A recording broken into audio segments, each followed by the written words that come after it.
So I return to the game as I develop sailing here. You can adjust your sails. As I said, I don't take advantage of it in this playthrough, but if I continue it into a long play, I will. Now we have horseback riding. Construction. Construction is probably the better choice for long-term development. So now I have gained access to horses, but unfortunately I don't have horseback riding, so I can't take advantage of them yet. I will, though. So I've found another empire there.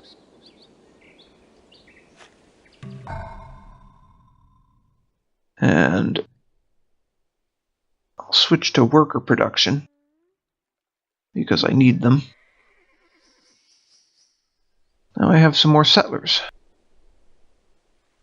I have to decide where to send them. Might be a good idea to send them down here to head off the other empire's expansion.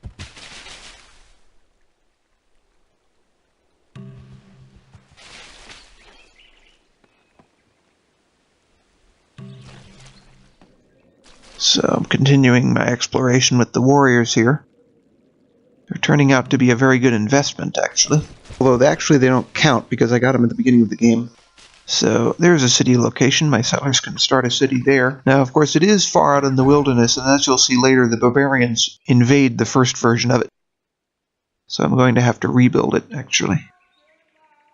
I'm recording this whole thing later. Now, worker production. That's important.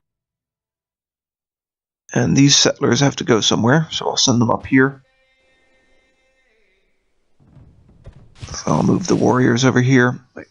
Settlers have arrived, so they'll build the first incarnation of Pisae here before the barbarians take it. And I'll build a worker first instead of a settler because I have to develop the land around that place. And you can already see the barbarians that are going to be a threat there. So I'm going to build a barracks in Rome to improve my military. And these settlers will go up here.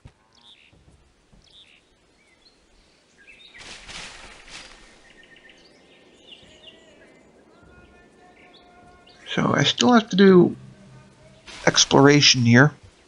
And the barbarians have shown up before I even can found the city. So I'm going to have to figure out what to do here. So I'll move to another city location to see if I can dodge them.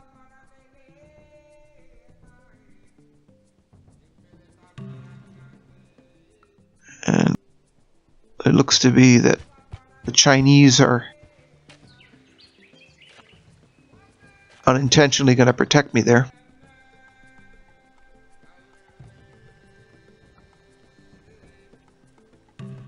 There are the Chinese again, asking for open borders, so I grant their request. And we can do some trading of technologies here. So I advance further with mysticism. Nature herself has imprinted on the minds of all the idea of God. And ironworking, very important. When it is glowing hot.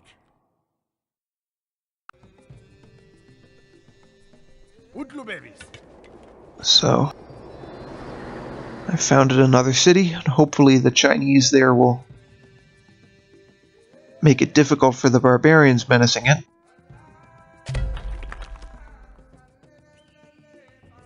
You can see the fish swimming in the ocean over there. If you rewind, there are a lot of little animations that you don't see as much in the older version of Civilization.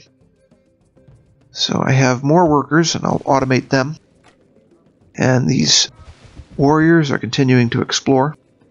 So these settlers look like they're ready to found another city, and so they will, but now they have those barbarians over there menacing them.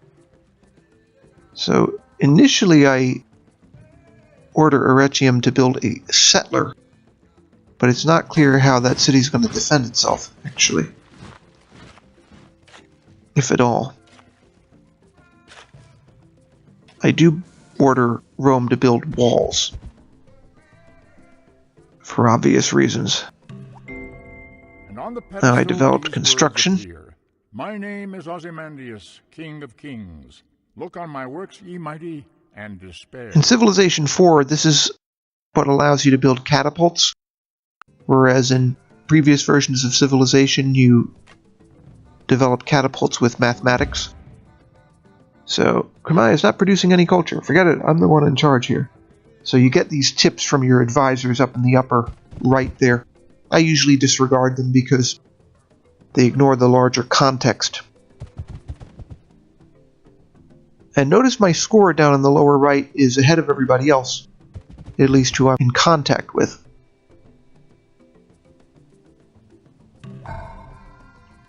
So, for the moment my civilization is expanding quite nicely, although as you'll see, I'll run into some barbarian issues before too much longer.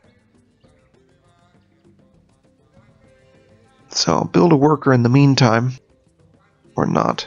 Settler's actually better. So now I have access to iron. So I'll automate those workers. And continue exploring with my warriors.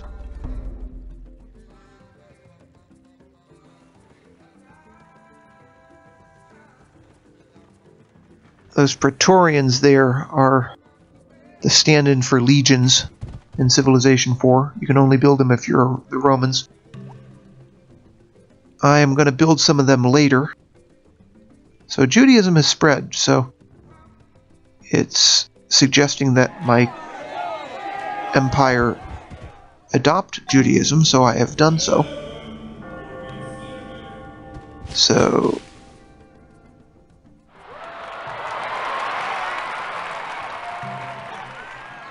the enemy has been spotted, meaning barbarians in this case. You can see the news up in the upper left there.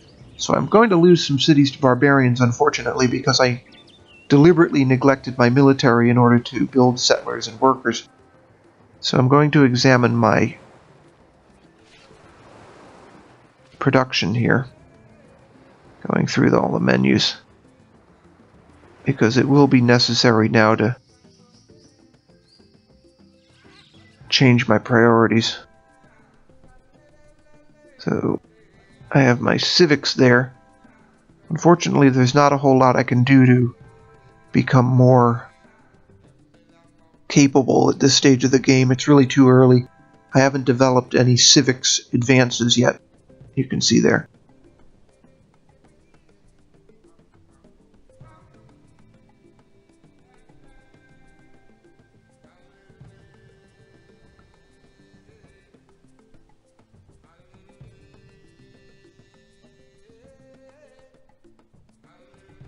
But I still puzzle over it to see what I can do, but to no avail. Without the technologies, I can't do anything. So I continue to move around with my warriors there. At this point, I'm starting to run out of land to explore, so I've just lost my city of Bizai there. You can see the news in the upper left. And it did not automatically zoom, if you notice. I had to do that manually. And I'm going to have to send another settlers unit there with adequate protection to rebuild that city in the ruins there. City ruins are left behind when cities are destroyed in Civilization 4, which makes it easier to locate them when you want to go and rebuild them. Notice also that the barbarians have taken some of my other cities there. So I'm going to have to take them out and then rebuild those cities. Some of these cities will not be rebuilt in time. So my first battle with archers here, taking out the barbarians. They kind of get the worst of it, but not before my archers have lost most of their units, but that means I can promote those archers. It looks like I'm going to have to wait till the next turn. Oh no, actually not. So I have to do that in the next video.